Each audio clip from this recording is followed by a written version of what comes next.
All right, we've been talking about the Father's heart and the Great Commission and how important it is in order for us to fulfill the Great Commission that we have the Father's heart. Jesus himself said, when you've seen me, you've seen the Father in John 14:9. So the Father's heart is lived out by Jesus Christ himself.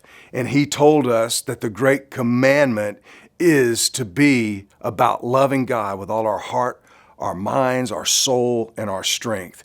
In my early years when following Christ, I was an athlete and I came from an athletic background and I was very prideful.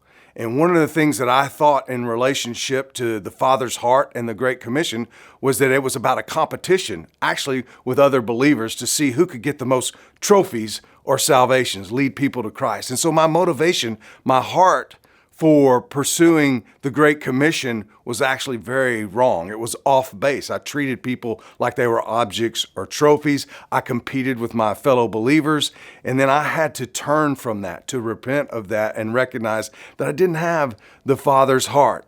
Because as I said before, Jesus said that the Father's heart is to love God with all you got and love others. He said that he laid his life down for his friends. It is a sacrificial love. This is the kind of heart we need to have. And I didn't have that. So I started asking, Jesus, please help me have a heart that pursues you so that I can follow your commandments and your commission and have an impact on others for you, not for me. And that was a big change in me. And as a result of that, I began to see myself be more effective at loving people, and therefore more effective at teaching people how to obey and how to follow Christ.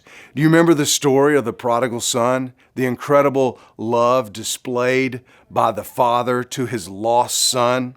That's so important for us to have that kind of heart. Remember how he ran to his son? Remember how he created a banquet, an incredible dinner for his son? He clothed his son. He put ring upon his son of covenant. He put sandals upon him. Even though his son went away, he showed incredible love by running to him. And that's the kind of love we need to have towards people. It's extremely important for us to have the Father's heart. And we need to evaluate, what are we motivated by? Another example is Paul in 2 Corinthians 5:14. He says that it's Christ's love that compels him. And remember, he also teaches us to be ambassadors. And ambassadors have a ministry and a message. It's important for you to know that you have a ministry and a message and that you are an ambassador. But if Christ's love isn't compelling you, you will make grave mistakes in making disciples and pursuing the Great Commission. So let's have the Father's heart. I like to say the Father's heart is from Genesis to Revelation. It's for all nations. The Father's heart desires transformation. So that love and transformation has to come from our heart. And the fruit of that is multiplication through generations until there's no place left. And that is the Father's heart. And we need to have it to fulfill the Great Commission.